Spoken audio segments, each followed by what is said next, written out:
We are back on Get Up, and it is time for today's Green List. This is where I pick the top 5. This, that, or the other is chosen exclusively by me, the world's foremost authority on all matters. So today's list is the top 5 hottest coaching seats in the NFL. The top 5 coaches under the most pressure to win right now. And at number 5, I put Brian Daboll. I think this is partially unfair to him. He had a magnificent season 2 years ago. He overplayed his hand, and in some ways that worked against him. The expectations were higher than they should have been a year ago. Team isn't all that good. However, whatever the dysfunction that seemed to be in place at the end of last season was, I think it put him in a bad position. I think the specter of Bill Belichick matters in New York. I think Daboll is on the hot seat. Matt Eberflus is number 2. There was a moment in time last season when I thought he was already fired. He saved his job with a pretty good second half. But high expectations don't just work for rookie quarterbacks. They also work for coaches. We're all expecting big things in Chicago this year, and I think we're going to get them. But if we don't, I think it is the coach, certainly long before the quarterback, who will have to answer the questions. Number 3 is almost too obvious to mention, Mike McCarthy. They held a press conference the other day in Big D, and I think he was asleep. I don't even think he's not even answering the questions. They're all going to Jerry Jones. This is an all-in season, and by that, Jerry means now or never. That's going to include the quarterback, and it's going to include the coach. If they don't win playoff games this year, I can't imagine him returning. At number 2, same division, Nick Sirianni. Last year, I thought he was hanging by a thread, and they got rid of the offensive coordinator. They got rid of the defensive coordinator. Well, nobody left. There's nobody left to blame, and that team has endless offensive talent. They may have as much offensive skill position talent as any team in the National Football League. I think they're going to have a really good year. If they don't, it's going to fall squarely on the coach. And then number 1 is insanely obvious, and that's Robert Saleh of the Jets. I think everyone, including him, knows that this is a team that is the ultimate boom or bust. They have a great season, wonderful. If this thing falls apart, everyone's gone, beginning with him and the general manager and the legendary quarterback and everybody else. It is boom or bust. Either this team wins big or I think they tear it down to the studs. So that is my list for today, my green list of the top 5 coaches under the most pressure to win. I was able to see you out of the corner of my eye as I was doing that, and I will say I was heartened by the fact that you seem to be nodding along, where normally you sit there with that angry look on your face like, I can't wait till it's my turn because I'm going to rip this list apart. You seem to like that one. That's a pretty good list. I mean, I think unfairly, right, Brian Daboll is on that list because also hovering above every coaching position is Bill Belichick, and you know the relationship he has with that organization. And if the season goes bad, they're going to be without Daniel Jones. You talk about it, Daboll going into year 4, having to pick a new quarterback, find a new quarterback. Usually that spells divorce. So I agree with you there. Nick Sirianni, you talk about that goes bad. His relationship with the franchise quarterback puts him in directly on the hot seat because him and his relationship with Jalen Hurts, they have to find a way to mend that one. Yeah, to be clear, I don't think all these teams are going to have bad seasons, but the ones that do, I think will be looking for new coaches. Jeff, again, we don't have any fun here speculating on people losing their jobs, but I think particularly at a time when not just Bill Belichick, but Mike Vrabel is available to be an NFL head coach with all of his success, there's a lot of pressure on a lot of these guys. Jeff, your thoughts? Yeah, I think it's the worst time to be on the hot seat in NFL history with Mike Vrabel and Bill Belichick hovering in the shadows. The only ones I'd flip are Mike McCarthy and Nick Sirianni, only because I think that if McCarthy doesn't go to the NFC Championship game, he's gone, in my opinion. I could see it going that way. Nick Sirianni, I think if he even gets somewhat of a deep playoff run, he could be safe. So for me, that's the only flip. Otherwise, I think it's a pretty good list. I see that. I understand the point that you're making. The only thing I'll say is we all thought Mike McCarthy was going to get fired last year and the year before, and it keeps not happening. So we'll see what direction it goes. Again, one of those two teams, either the Eagles or the Cowboys, are going to wind up having a very good year, and that coach is going to be just fine, and we wish them all nothing but the best. But if it goes sideways, I could see it going that way for either of those coaches. Hawk. Yeah, I would actually put Sirianni as number 1, only because when I look at all those all those coaches and all the factors that are going to contribute to them having a bad season or what has gone wrong to this point to even land them on the hot seat, Sirianni is one where I feel like he can only point to himself. There's not he has his quarterback, He has an offense with a ton of talent. He has a team with a ton of talent. They were great. In the first 11 weeks of last season, they were one of the best teams in the NFL, and yet still they imploded. When I look at McCarthy, it's like, okay, are we going to get this contract figured out with CD, Micah, Dak? The list goes on and on. Daboll, does he have a quarterback? Has he ever had a quarterback? So all those factors, I feel like, points to Sirianni at the top, because if it goes bad for him, I feel like we'll know exactly who to point the finger at. Brian Daboll is a testament to the value of low expectations. He did himself a disservice by taking a bad hand and playing it so well that he was coach of the year and everything else. They wind up signing the quarterback, which in the long run looks as though it was going to wind up having been a mistake. They wind up creating a set of expectations that their talent probably wasn't good enough. He walked into that building, Bart, as the quarterback whisperer. He was the man who made Josh Allen. So if you were going to, there was a moment when you would have said, oh, we're starting over with a new quarterback. Go get Brian Daboll. That's exactly the guy you want. 2 years later, he's on the hot seat. Yeah, and the fact that he went to the playoffs, now they're in the midst of a rebuild and trying to find who's going to be the core of their team is really what the problem is.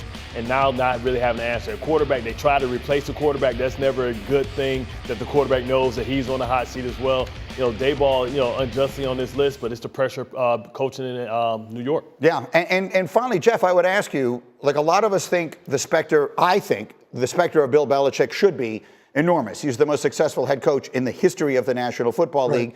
But he was there all of last offseason, and there was startlingly little interest in him. So should we expect that in the next hiring cycle, teams will be burning up his phone?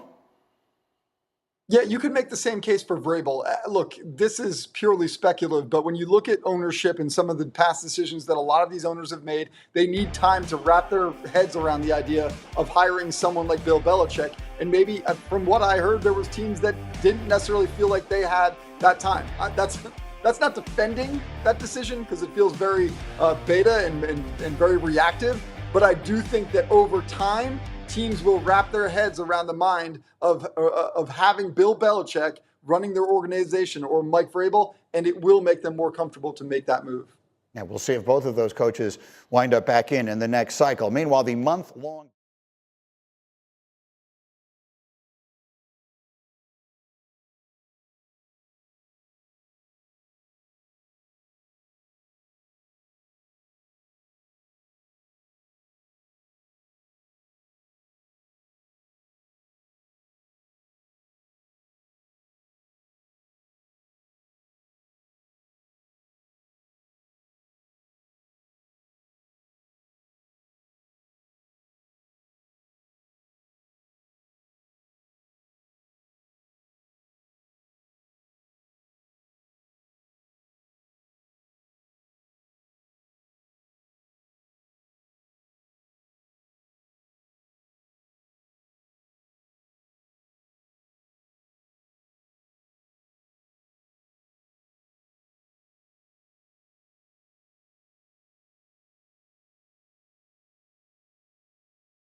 tôi.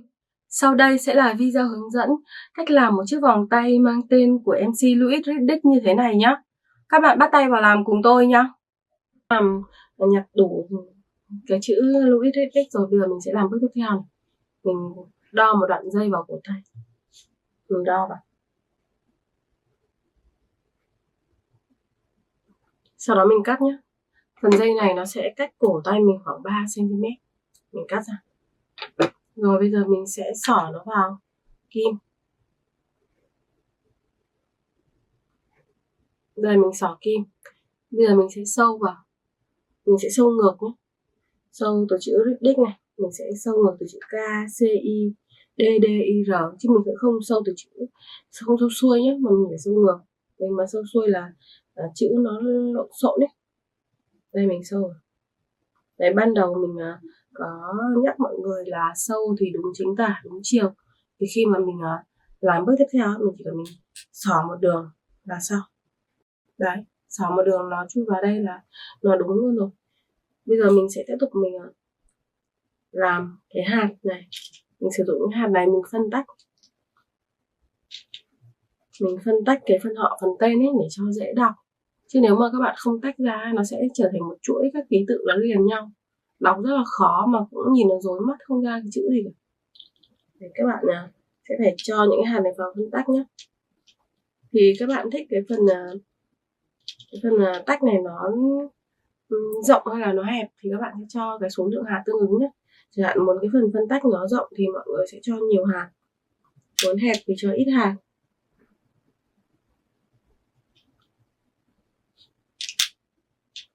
Mình sẽ sử dụng cái hạt vân đá hồng rất là xinh này nhé. Mình dùng 2 hạt. Mình tách cái khoảng cách của nó ra cho nó rộng rộng một chút. Mình cho một cái hạt dẹt ở giữa, 2 hạt hồng hai bên.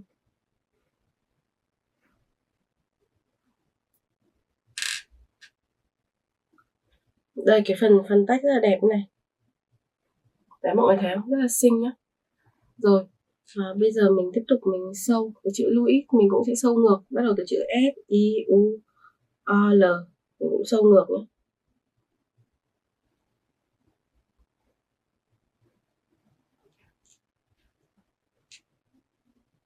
Rồi mình được chữ Louis Riddick rồi.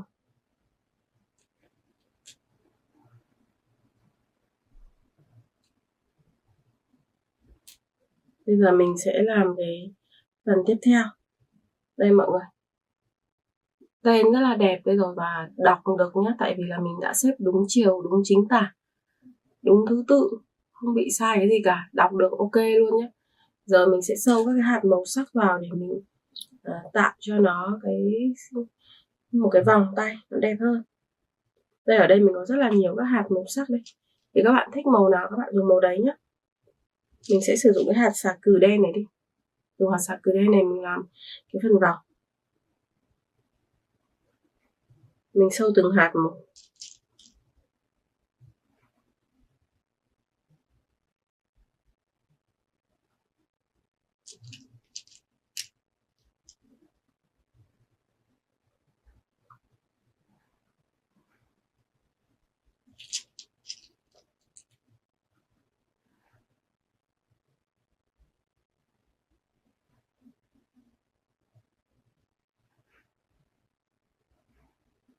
Mọi người sâu theo cái chiều dài của dây nhé.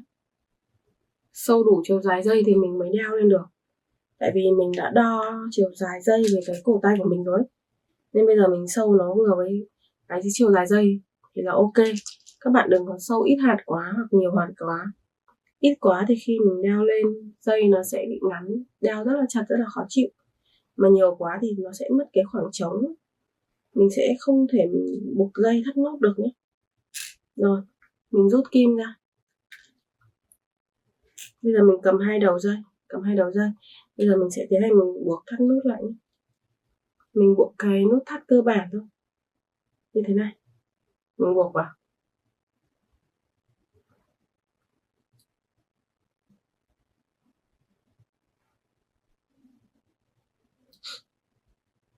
Rồi mình cầm hai đầu dây.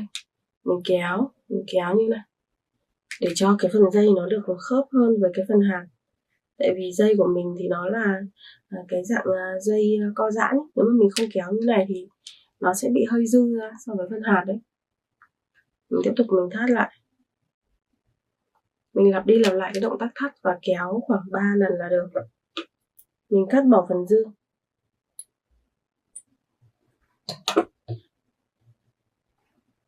Mình chừa lại cỡ khoảng 0,5 cm thôi nhé.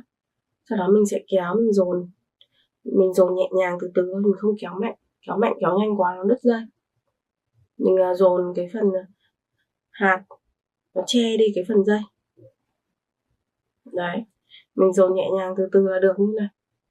Thì các bạn để cái phần dây là 0,5 cm thì nó sẽ vừa vặn này nhá. Nếu các bạn để dài quá thì rất là khó để che được hết cái mối nối. Mà các bạn mà để ngắn quá thì cái mối nối nó sẽ bị bục. Đấy. Thì đây là cách mà mình gợi ý mọi người làm một chiếc vòng tay này. Các bạn tham khảo cách làm của mình để tạo ra chiếc vòng tay giống vậy nhé. Chúc các bạn thành công và hẹn gặp lại ở những video tiếp theo.